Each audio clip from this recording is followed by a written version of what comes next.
तो नॉर्मल जैसे हाथों को पहले करते हैं साबुन से या फिर नॉर्मली देखिए होता है या तो अल्कोहल बेस्ड सैनिटाइजर जो होते हैं सैनिटाइजर हमारे पास वो हो जो हमें इन हैंड रखने होते हैं। और बाकी वर्किंग प्लेस पे क्या होता है कि साबुन मशीन का होता है तरीका, इसको सुमन के से हम याद कर सकते हैं, जो कि सीधा उल्टा इंटरलॉकिंग नेल्स कलाई, लास्ट में हम एक कलाई भी जोड़ देते हैं। तो आइडियली प्रॉपर तरीका तो ये है, क्योंकि मोस्टली ये होता है कि कोई वैसे तो कुछ भी हो वो हमारे हाथों से ही फैलता है, तो हाथों से हम बहुत सावधानी बरत सकते हैं। कोरोना वाला टाइप का नहीं, ये कोविड कोरोना नहीं है, ड्रॉपलेट्स नहीं है, ये बॉडीली सिक्रीशन से, अगर ऑब्वियसली वायरस बॉडी में अगर वायरस इंट्रोड्यूस हो गया तब वो मल्टीप्लाई करना शुरू कर देगा। ये चीज़ है, virus outside the body is dead but inside body फिर वो रेप्लिकेट करता है वायरस का, या फिर वो ह्यूमन सेल्स पे। जी मैम, क्या है?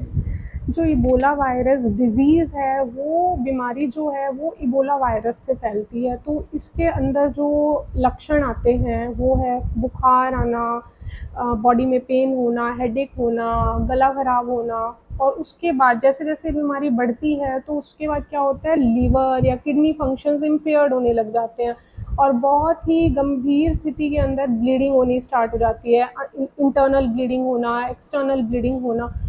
तो हम अगर बात करें कि ये बीमारी होती कैसे है, तो एक फ्रूट बैट्स करके नामक एक बैट है, तो उसकी सिक्रीशन से ये बीमारी फैलती है। ब्लड सिक्रीशंस या किसी भी अगर बॉडी के अंदर ब्रेक आता है, फॉर एग्ज़ाम्पल बैट्स से ये मंकीज़ में हो सकती है, एप्स में हो सकती है, चिंपैंजीज़, गोरिल्लाज़ में हो सकती हैं।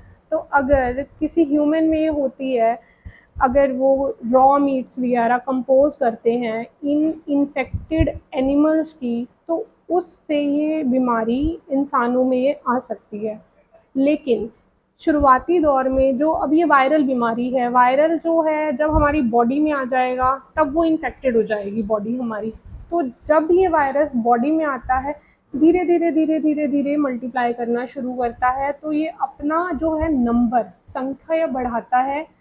और जब इंसान में सिम्पटम्स आने शुरू हो जाते हैं, जो कि मैंने आपको बताया, बुखार आना और ये सारे जो सिम्पटम्स आने शुरू हो जाते हैं, तब वो इंसान जो है दूसरे इंसान को ये जो है फैला सकता है। लेकिन ये कभी भी ये एक इसके अराउंड मिथ है कि ये हवा से फैलता है, हवा से कभी भी इसका ड्रॉपलेट इन्फेक्शन नहीं होता। ये हमेशा बॉडीली सेक्रीशंस या ब्लड के कांटेक्ट में आना, किसी इंसान को चोट लग जाए तो उस चोट पे अगर इन्फेक्टेड पेशेंट का जो है ब्लड या सिक्रीशन लग जाए तो उससे बीमारी फैल सकती है। तो इसमें करना क्या, घबराने वाली तो बात नहीं है कि हर पेशेंट जो होता है इबोला वायरस का, उसकी डेथ नहीं होती है, ये एक मिथ है। सपोर्टिव केयर से और प्रॉपर रिहाइड्रेशन से जो भी सिम्टम्स आते हैं, जो भी लक्षण आते हैं, उनको ट्रीट करके पेशेंट्स को बचाया जा सकता है। तो इसमें यही है कि घबराना नहीं है और बिल्कुल अच्छे तरीके से पेशेंट की केयर करके उसको हम ठीक कर सकते हैं। तो अभी तो जैसे बेंगलोर में एक केस का पता लगा था जो कि टेस्ट में नेगेटिव पाया गया, तो अभी इंडिया में तो एज सच कोई केस अभी रिपोर्ट नहीं किया गया है।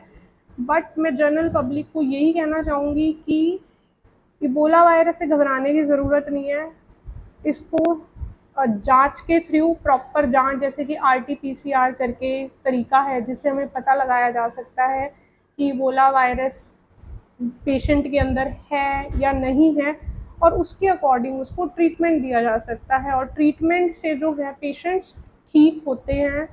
अगर ठीक होने के बाद कोई कॉम्प्लिकेशंस आते हैं फिर उनको भी उसके अकॉर्डिंग ठीक किया जा सकता है। बट जनरल पब्लिक से मेरी यही आशा है कि वो घबराएं नहीं। इसकी क्या डॉक्टर क्या हुआ है, कोई वैक्सीन है या क्या है? देखिए, जो इबोला वायरस है, उस इबोला वायरस जो बीमारी है जो बीमारी है वो 3 तरीके के वायरस से होती है। तो इसके अंदर जो मेनली है वो इबोला वायरस का रोल है, तभी इसको बोला गया इबोला वायरस डिजीज़। तो इसके अंदर 2 वैक्सीन्स हैं जो कि अप्रूव्ड हुई हैं, और ट्रीटमेंट बेसिकली इसमें सपोर्टिव ही चलता है। सपोर्टिव ट्रीटमेंट गवर्नमेंट के थ्रू वैक्सीन अवेलेबल करवाई जा सकती है, एंड रिहाइड्रेशन यही है इसके अंदर। और जो 2 वायरसेस हैं, एक सडन वायरस है, उसका कोई भी ट्रीटमेंट नहीं है। इस तरह के जागरूक किया जा रहा है पब्लिक को ऐसे ही जागरूक किया जाए कि तो इससे घबराने की ज़रूरत नहीं है, क्योंकि देखिए हवा से फैलता नहीं है, क्योंकि लोगों को लगता है ना जैसे टीबी जैसी बीमारी है वो ड्रॉपलेट इन्फेक्शन से फैल सकती है, लेकिन जो इबोला वायरस है वो जब तक हम इन्फेक्टेड पेशेंट या for example raw meat consume करना जो कि इस वायरस से इन्फेक्टेड है, या वो बैट्स को कंज्यूम करना, क्योंकि जो ये बैट्स होते हैं ना, ये नेचुरल रिजर्वायर है, ये जो फ्रूट बैट्स है उनके अंदर ये वायरस रहता ही है।